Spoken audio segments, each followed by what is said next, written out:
Jesus is well known by Christians and non-Christians alike.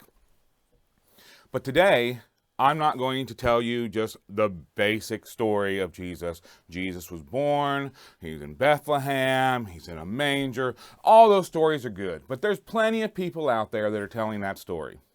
Today, we are going to look at the true miracle of the birth of Jesus.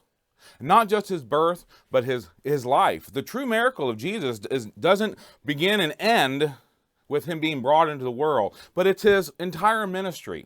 And so we're going to look at how miraculous his life truly was, not in the miracles that he worked, but we're going to look at it as from the historical perspective of what were the chances of the prophecies that were foretold in the Old Testament, how they came true through the historical life of Jesus Christ. What are those chances? So I encourage you to stay with me to the end. And I think this is a really important aspect of the story of Christmas, because I think the story of Christmas has been reduced here in the last several decades to almost a fairy tale.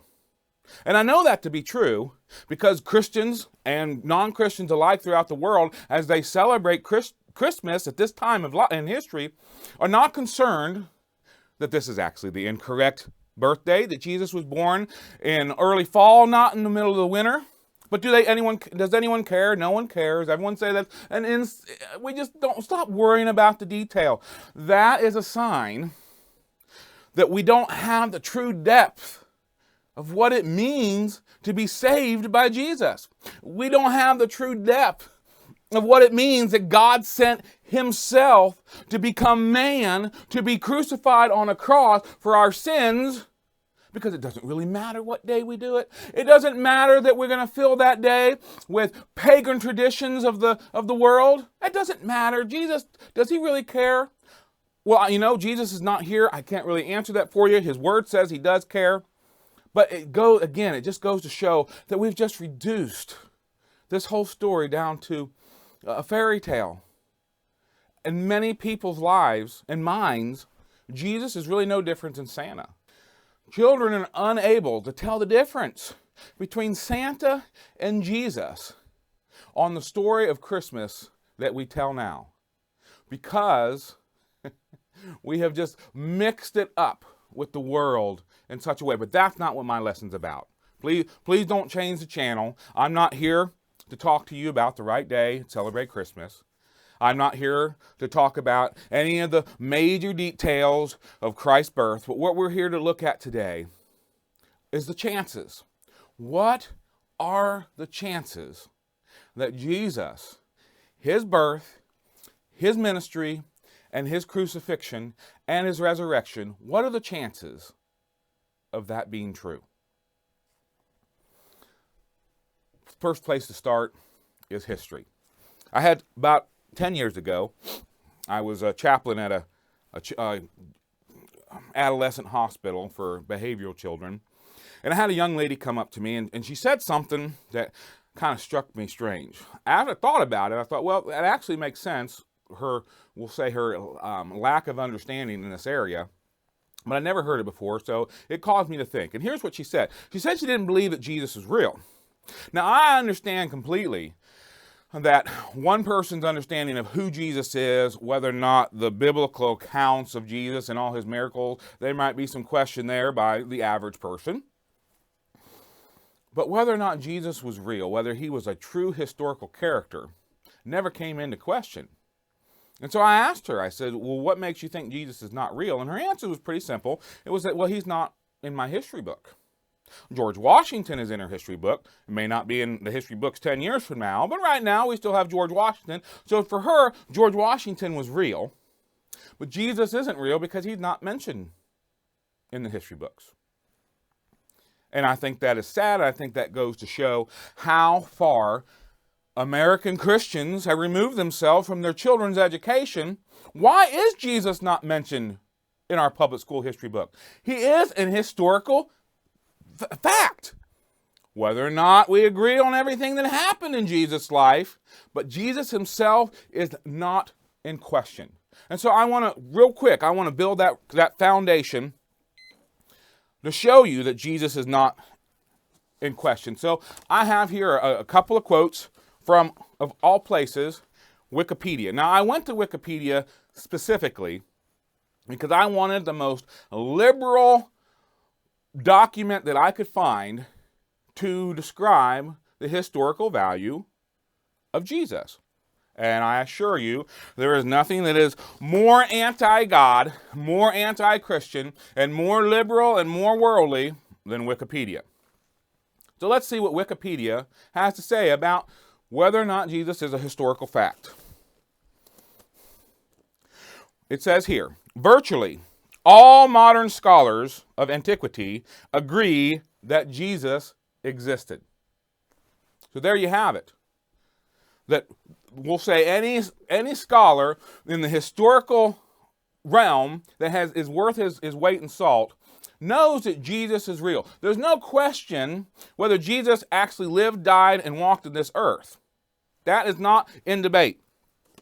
It goes on, a man named Blainley notes, few scholars have argued that Jesus did not exist, but writings that Jesus' life was in fact astonishingly documented. We think, Jesus is only mentioned in the Bible. That is not true at all. Jesus is mentioned in many secular historical documents. And this Blainley is saying that he was astonishingly documented. Perhaps documented better than many historical figures that we have no question. And I want to give you an example of that. I have right here a book called The Arco Volume. And I'm going to read to you a letter that was written by Pontius Pilate to Caesar about the events. Pontius Pilate had to check in with Caesar on a regular basis and let him know how his little providence is working. Now, making sure everything is going good. He has to let him know what's happening. And one of the things that was kind of concerning to Pontius Pilate was Jesus. Word on the street was that there was this rebel rouser out there. Jesus was getting everybody stirred up and telling them that they need to turn on Rome. He was kind of concerned about that. So Pontius looked into this. And here is just a little blurb from a letter that he wrote describing what he found. Among the various rumors that came to my ears, there was one in particular that attracted my attention. A young man, talking about Jesus, a young man, it was said, had appeared in Galilee preaching with a noble unction a new law in the name of God that had sent him. Again, that's talking about Jesus. At first, I was apprehensive that his design was to stir up the people against Rome. But my fears were soon dispelled. Jesus of Nazareth spoke rather as friends of the Romans than of the Jews. One day in passing by the place of Silo, where there was a great concourse of people, I observed in the midst of the group a young man who was leaning against a tree, calmly addressing the multitude. I was told it was Jesus. This I could easily have suspected, so great was the difference between him and those listening to him. Now, we can see that this man is real, but we're going to get a little bonus here. He's actually going to give us a description of what Jesus looks like. Because today we have all these arguments. Oh, well, Jesus looks like that. Jesus looked like this. He was this person. He was that nation. We're going to put some of that to rest. Because here is a secular, I'm not reading the Bible. I'm reading a secular document written by a man who had no more belief in Jehovah than my cats. And this is what he's writing about Jesus. His golden-colored hair and beard gave his appearance a celestial aspect. He appeared to be about 30 years of age. Never have I seen sweeter or more serene countenance. What a contrast between him and the hearers with their black beards and their twanny complexions. So there we have just another example that Jesus is, in fact, a real historical person. In fact, we could go on, because of course the biggest things in question about Jesus are whether or not his miracles were true. Well, here's what one secular scholar attributed to Jesus' miracle. He says, Jesus reflected the early Jewish traditions of portraying Jesus as a sorcerer or magician. Now, this is an attempt to describe what happened with the miracles that the Bible tells us of. Now, they don't dare say that Jesus is the Son of God. They don't dare say that when the lame stood up and walked, that was the working of an all-powerful being who created the heaven and earth. They wouldn't dare walk down that road. But yet the very fact that they have to describe him as a sorcerer or a magician lays evidence that Jesus did some things they couldn't explain. Now, I'm going to leave it to you to explain how those things came about. But make no question about the fact Jesus did live. That is a historical fact. He walked and had a ministry. It has been documented that he was a disruption to the temple there in Jerusalem. It is a historical fact that he was crucified. Historical fact that they cannot explain what happened to his empty grave. This is history. This is not just the Bible. This is outside the Bible. This is history. And it is a fact that he did things that people could not explain with their rational mind, and therefore they dismissed it as some sort of magic. Now, with that foundation in mind, let's look at what are the chances of Jesus fulfilling the prophecy that is unfolded. Now, we're going to just look at 8. There's probably many, and I don't know that we need to even look at all these 8 prophecies. We just pick one big one. And that chance would probably, be enough. But we're going to look at them all. We're going to look at the chances, and then we're going to add all these chances together, and we're going to look at what are the chances of all of them playing out together. It's difficult enough just to get one, as we're going to see. But when we put them all together, what are the chances all of these happening together? Let's start with Christ was born in Bethlehem. What are the chances that a prophecy was told that Jesus would be born in Bethlehem and that it happened true? So let's turn into our Bible to Micah chapter 5. Bear with me because I do not have my pages marked and I have to go there too. Micah chapter 5, verse 2, but thou, Bethlehem Ephratah, though thou be little among the thousands of Judah, and talking about the size of this little town, though they be very small, yet out of thee shall he come forth, he being Jesus, unto me, that is to be ruler in Israel, whose going forth have been from of old for everlasting. So here we have, hundreds of years earlier, a prophecy that said Jesus will be born, the Messiah will be born, not just anywhere, but a specific place. And not just any specific place, not just any town, but it says Bethlehem Ephratah. That means that if there's other Bethlehems in the world, it's going to be the one found in Judah. Now, we know that to be true. If we turn to Matthew chapter 2, we see, let's turn to Luke chapter 2. This is more straightforward. Don't want to waste too much time here. Luke chapter 2, verse 4, and we read, and Joseph also went up from Galilee out of the city of Nazareth unto Judea, unto the city of David, which is called Bethlehem, because he was of the house of the lineage of David. And if we read through the whole thing, the very next verse says, to be taxed with Mary, his espoused wife, being great with child. And we will continue to read on. That is where Jesus was born. Bethlehem. Now, what are the chances of this happening? The chances, and now the reason why this makes it such a unique thing is that if we wanted to, let's just say, create a false Jesus. Let's just say that I committed that I'm going to have my child be to Jesus. I have to be at a location in the world. Remember, I can't just go get a plane ticket and fly to Bethlehem. I know it's prophesied, so that helps us out a little bit. But understand the historical surroundings that I'm in. I just can't get in a plane and drive to Bethlehem. This has to be a rather local situation. Then when I'm having a timeline, and my baby has to be born in a certain time, because before the Common Era, or rather before Christ, we're having a countdown. So it has to hit at a certain time zone. A lot of things have to play out just right for my baby to be born in Bethlehem. And here's the thing. We think, well, there's a lot of people in that area that could have, had their baby born in that time period. But then they have to grow up and be Jesus. Not good enough that I bring a child in the world and say, this is the Messiah that we've been waiting on. But then I have to get that little kid to grow up and be the Messiah.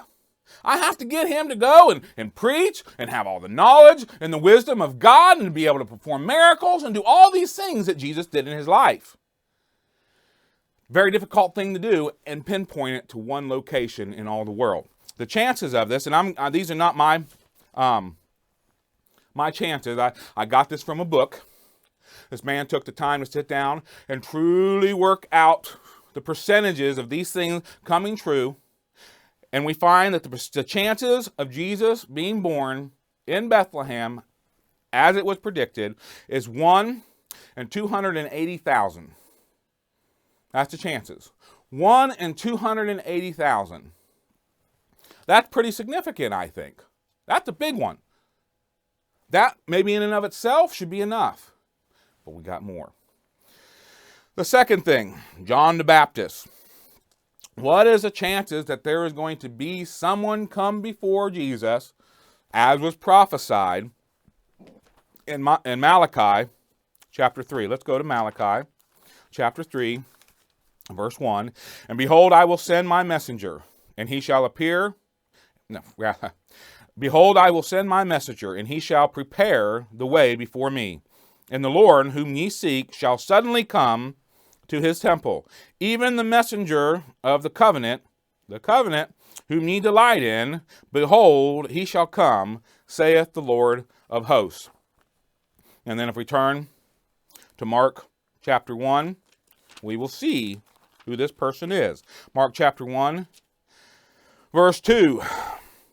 And it is written in the prophecy, behold, I send my messenger before the face, which shall prepare thy way before thee. So we're quoting the very scripture that I just read. Who is this messenger?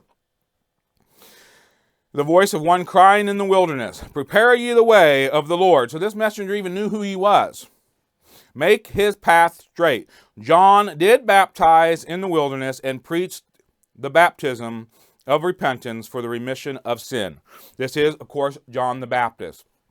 The chances of this prophecy being fulfilled was 1 in 1,000.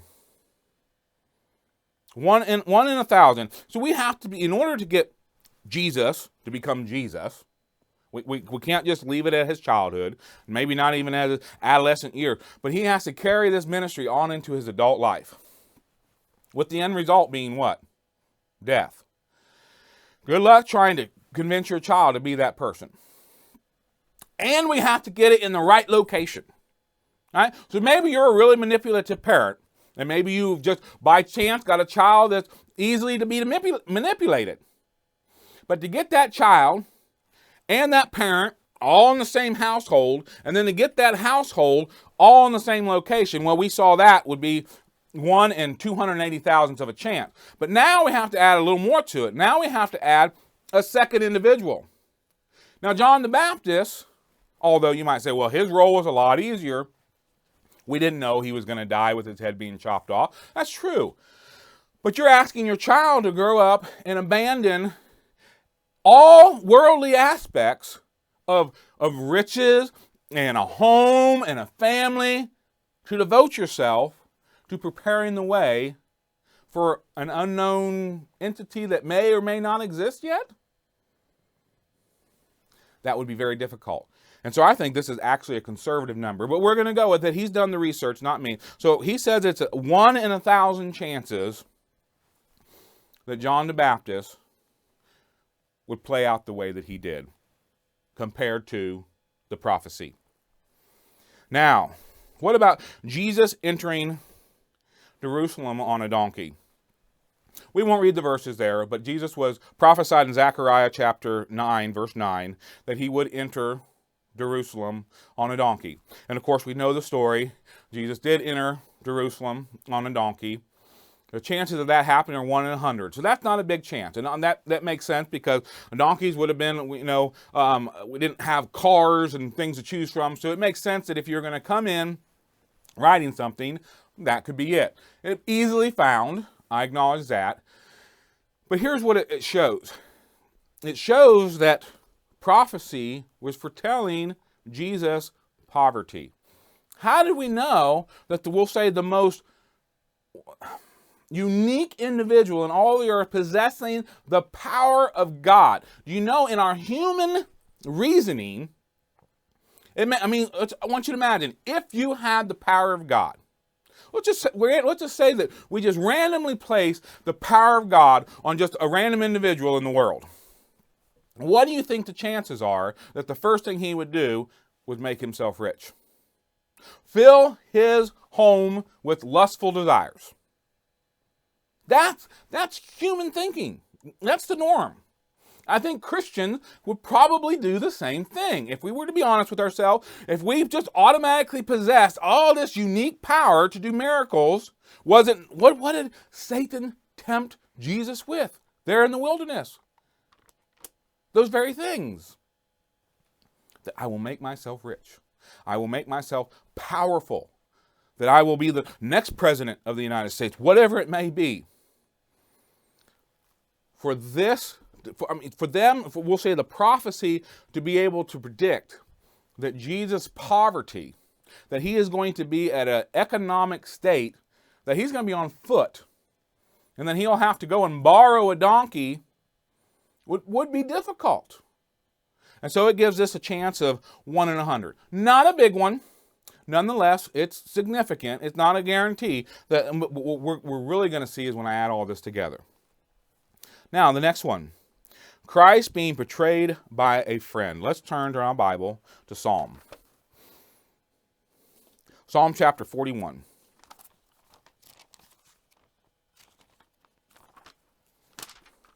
Psalm chapter 41, verse number 9. We read, Yea, mine own familiar friend, in whom I trusted, which did eat of my bread, and hath lifted up his heel against me. This, of course, is prophesying Judas Iscariot. What are the chances of a friend being the one that's going to betray him? And we know the story, so I won't even bother to read it. But if you're interested in it, you can go to Luke 22:21, and it tells us exactly who this man is. And that he was a friend. It was one of his 12 disciples. In all the world, he was 1 in 12, the closest person to Jesus. And he betrayed it. The chances of that happening is 1 in 1,000. Jesus was constantly being pursued. In fact, many times he had to leave right after he did something miraculous. He had to get up and leave because the word got out in that area. Jesus is here. That's the guy, he's doing the miracle. He even told a few, he says, listen, don't go and tell anyone that I just performed this miracle. Only for them to get up and go tell everyone. So he had to flee several times. So all this timing had to come together, and we had no idea. We're talking about something that was predicted hundreds of years later. Psalm was written 1,000 years before the coming of Jesus. 1,000 years was predicted that it would be the close friend that would cause Jesus to be placed into the hands of his crucifiers. It gives us a 1 in 1,000 chance. What about the pieces of silver? Jesus was betrayed for 30 pieces of silver. Let's turn to Zechariah. Let's look at the Old Testament. Zechariah chapter 11. In Zechariah chapter 11, verse 12, we see, "And I say unto them, if ye think good, give me my price, and if not, forbear. So they weighed for my price 30 pieces of silver." This is prophesying that Jesus will be sold for 30 pieces of silver. If we turn to Matthew chapter 26, we see an account. Matthew chapter 26, verse 15.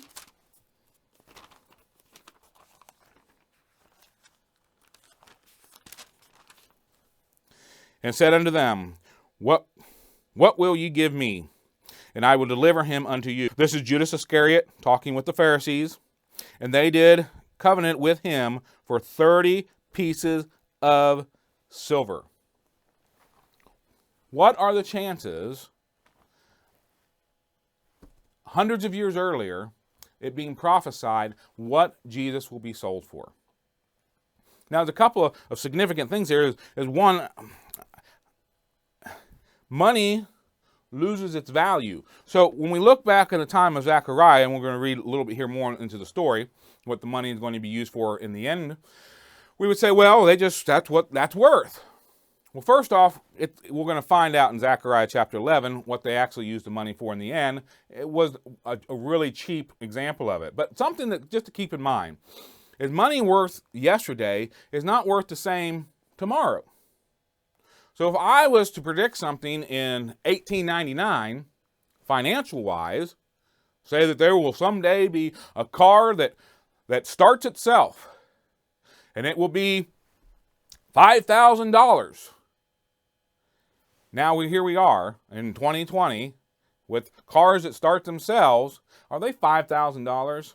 It'd be no way for me, just 100 years ago, to predict how much inflation money would undertake in order to prophesy what a unique car would cost 100 years later.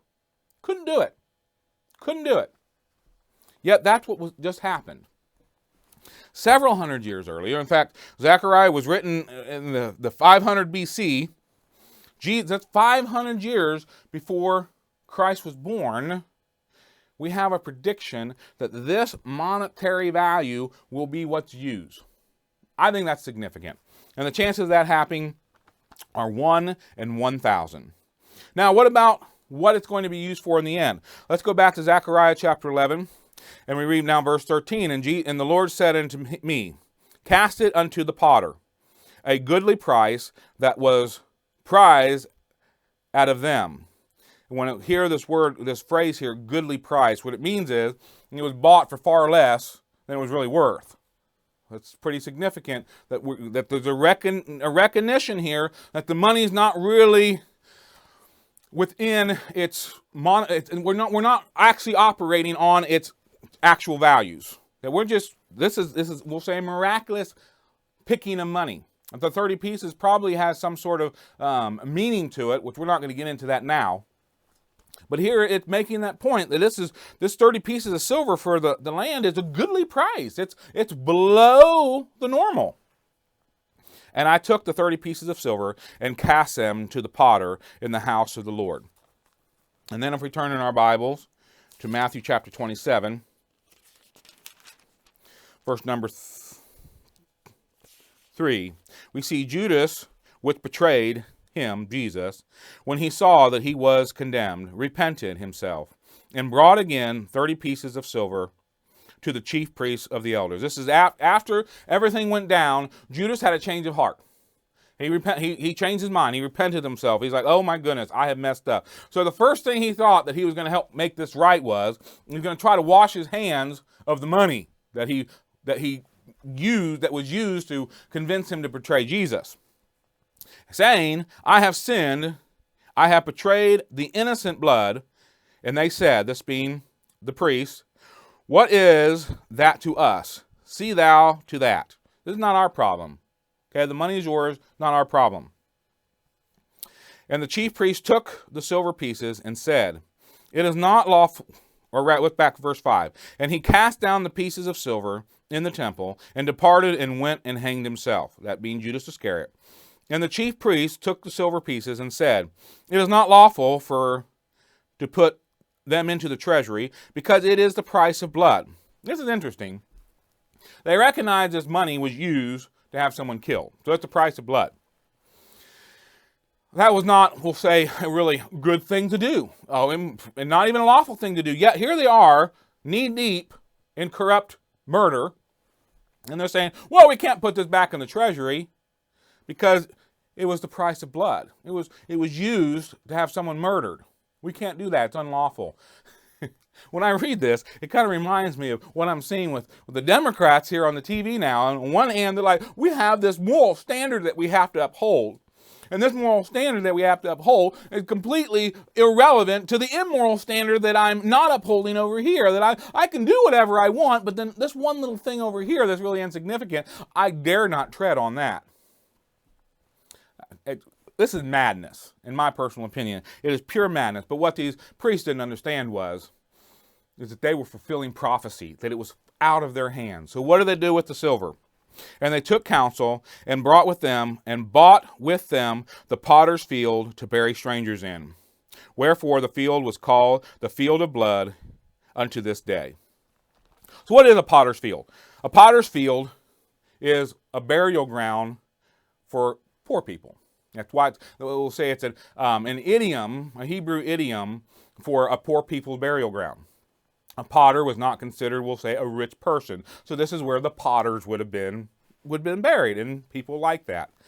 Now we think to themselves, they're kind of doing a good thing. They have this extra money, and they're going to go and buy burial grounds. Well, understand it was their duty to buy the burial ground anyways. So rather than use the money that they could use for something else, they said, well, we have some extra money. Let's just go ahead and use that to buy this ground that we're somewhat obligated to buy anyways to take care of the poor people. That's part of our duties. So we're going to use that. Well, that's prophecy. What are the chances of that happening? The chances of that happening is 1 in 1 million.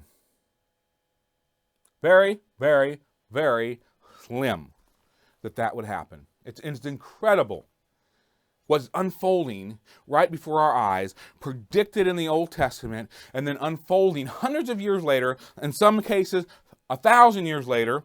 And what we're going to see here in a minute, some of it's 1,500 years earlier it was predicted, only to unfold just as it was said. That's amazing. And that particular one was 1 in 1 million. The next one, Christ's crucifixion. Christ didn't just die. Now, we get that. Christ had to die. But he didn't just die any old way. He died a specific type of death. So let's turn in our Bibles and see in Psalm chapter 22, what description his death would look like. Psalm chapter 22, verse 16. For the dogs have compassed me, for the dogs have compassed me, the assembly of the wicked have enclosed me, they pierced my hands and my feet. Okay, now we're getting some description. This is Jesus' crucifixion. This is how Jesus is going to die. And they're describing it. So there's going to be piercing of hands and piercing of feet. I may tell all of my bones. That means I'm going to have all of my bones. They look and stare at me. They part my garment among them and cast lots upon my vesture. There's another prophecy that was fulfilled. We're not looking into that though. But be not thou far from me, O Lord. O my strength hath thee helped me.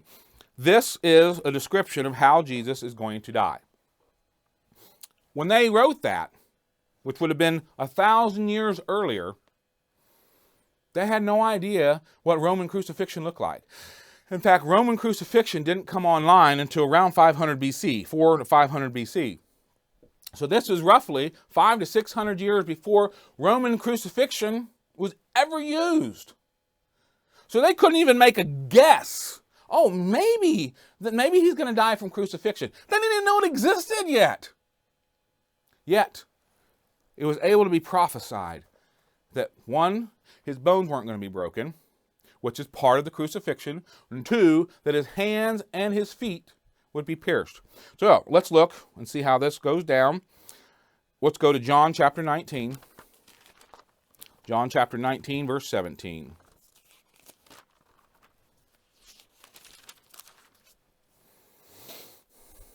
And we read, "And he, hearing at the cross, went forth unto a place called the place of the skull, which is called in Hebrew Golgotha, where there crucified him and two others with him on either side, and Jesus in the middle." So we know that Jesus was crucified in the Roman crucifixion.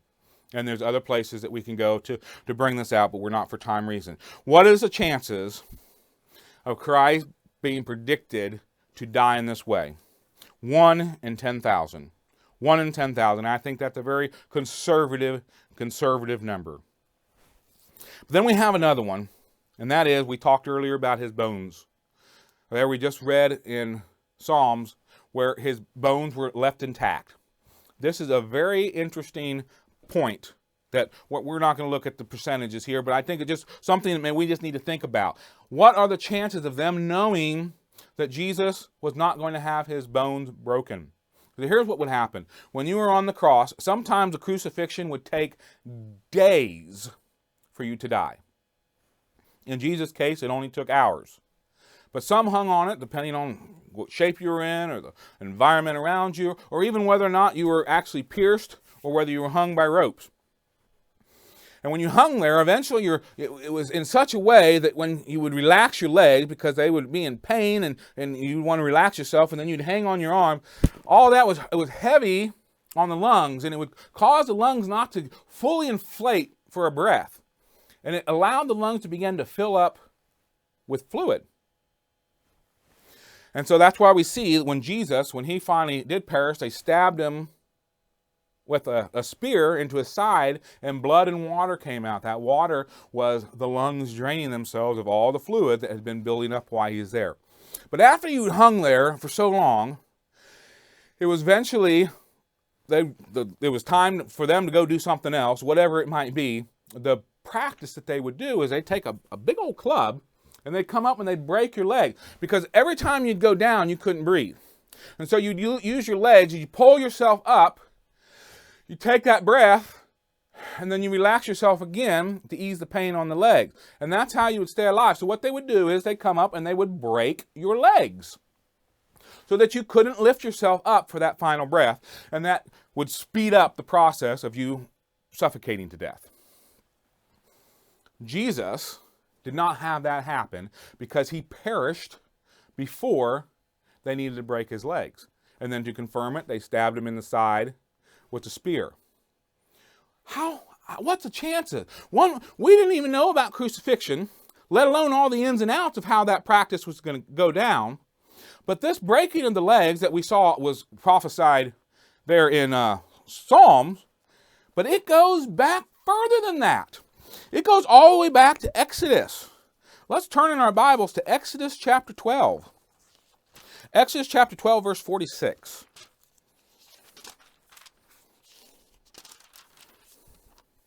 And we read. Now this is a description of the Passover meal. Jesus represents the lamb in the Passover meal. Remember the lamb there, we're in Egypt. This is the last plague that's getting ready to hit Egypt. This was a big one.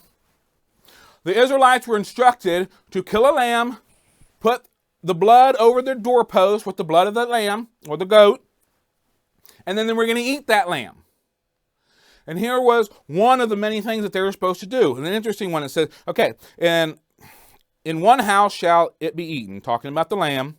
Thou shalt not carry forth out of the flesh abroad out of the house, neither shall ye break a bone thereof. This is the first Passover. And there's already a prediction. You cannot break the bones of the lamb. Why? Because that lamb represents the perfect lamb yet to come, Jesus Christ, and his bones will not be broken. He is laid in the grave with his bones intact. And you were to eat the Passover lamb just like that, because that's how Jesus will be.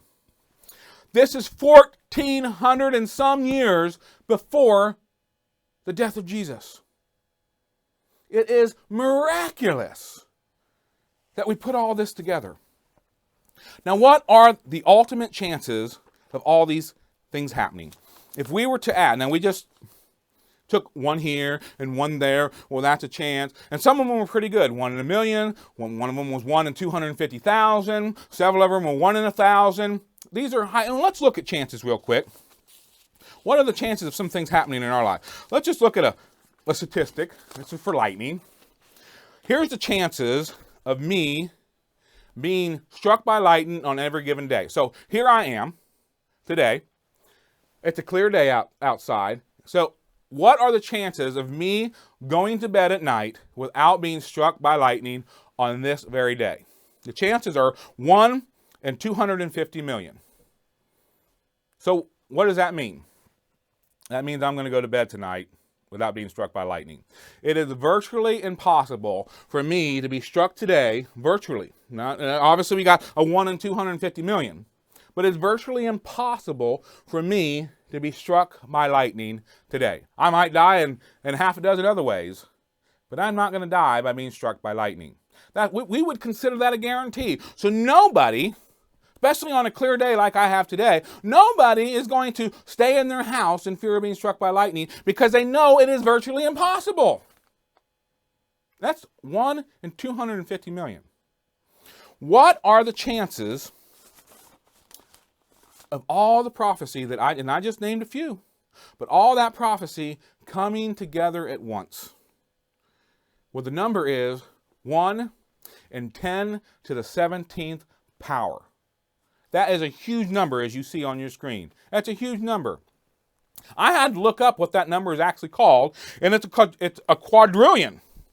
If I said that, no, yeah, a quadrillion. A quadrillion is what that number is called. 1 in 1 quadrillion chances of what Jesus just actually unfolded. That's the miracle of Christmas. The miracle is that it happened. That it was able to unfold exactly as it was predicted in the Old Testament. That is a true miracle. Jesus is not a random story. He's not a coincidental individual that ended up doing something great. He is not a Santa Claus. Jesus is a predicted miracle that should not have happened, could not have happened the way it did without something beyond our comprehension interceding to cause everything to unfold. Jesus' life was not by chance. Everything was orchestrated. Do you understand what I'm saying? Everything was orchestrated. Jesus played out something that only God himself could prepare. That's the miracle of the Christmas story. It is virtually impossible. We just determined that it's impossible that I'm going to be struck by lightning day on this clear day. Yet that is nothing compared to the number that I just quoted you that Jesus' prophecies would be fulfilled. Just those 7 that I named. I named 8, but one of them we didn't have a statistic on. So the 7 prophecies that I named, just those 7 that had statistics, 1 in 10 to the 17th power. Let me see if we can put a visual on what that number looks like. Here's what the chances of this happening. If I was to blow up a library, a large library, and I don't mean just blow the doors off. I mean I was to just obliterate a library full of books. And as I'm standing there watching them, I see all these books in shredded paper and shredded covers and chairs and bookcases and the ceiling and the roof, all this stuff just going up in billions and billions of pieces. In order for this to come true, what happened with Jesus, the likelihood is the same as if when the dust settled, that every piece that blew up in the air came back and found its original place. That every book, every piece of paper in that book, every torn piece of paper would just naturally fall right back to where I look at it.